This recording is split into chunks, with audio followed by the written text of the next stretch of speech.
ഛത്തീസ്ഗഡിൽ മതപരിവർത്തനം ആരോപിച്ച് 2 മലയാളി കന്യാസ്ത്രീകളെ അറസ്റ്റ് ചെയ്ത് ജയിലിലടച്ചതിന് പിന്നിൽ നടന്നത് രാജ്യത്തെ ഭരണഘടനയെ നോക്കുകുത്തിയാക്കി ബജ്രംഗ് ദൾ പ്രവർത്തകരുടെ അഴിഞ്ഞാട്ടമാണ്. ഗ്രീൻ ഗാർഡൻ സിസ്റ്റേഴ്സ് സന്യാസിനി സമൂഹാംഗങ്ങളായ അങ്കമാലി എളവൂർ ഇടവാംഗമായ സിസ്റ്റർ പ്രീതി മേരി, കണ്ണൂർ തലശ്ശേരി ഉദയഗിരി ഇടവാംഗമായ സിസ്റ്റർ വന്ദന ഫ്രാൻസിസ് എന്നിവരെയാണ് ദുർഗ് റെയിൽവേ സ്റ്റേഷനിൽ നിന്ന് വെള്ളിയാഴ്ച അറസ്റ്റ് ചെയ്തത്.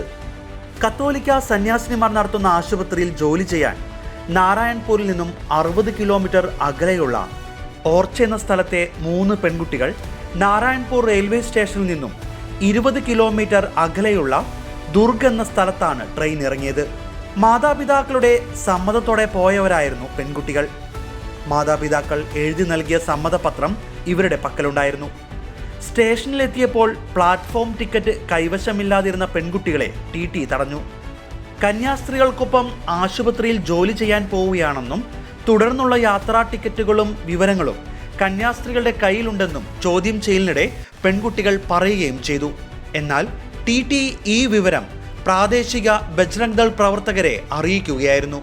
ഉടനെ സ്ഥലത്തെത്തിയ അവർ പ്രശ്നമുണ്ടാക്കുകയും കന്യാസ്ത്രീകൾ പെൺകുട്ടികളെ മതപരിവർത്തനം നടത്താൻ ശ്രമിക്കുകയാണെന്നും ആരോപിച്ച് ബജ്രംഗ് ദൾ പ്രവർത്തകരും ആൾക്കൂട്ടങ്ങളും ബഹളമുണ്ടാക്കി. തങ്ങൾ ക്രൈസ്തവരാണെന്നും പെൺകുട്ടികൾ ആവർത്തിച്ച് അറിയിച്ചെങ്കിലും ബജ്രംഗ് ദൾ പ്രവർത്തകരുടെ പരാതിയെ തുടർന്ന് കന്യാസ്ത്രീകളെ പോലീസ് എത്തി അറസ്റ്റ് ചെയ്ത് ജയിലിൽ അടയ്ക്കുകയായിരുന്നു.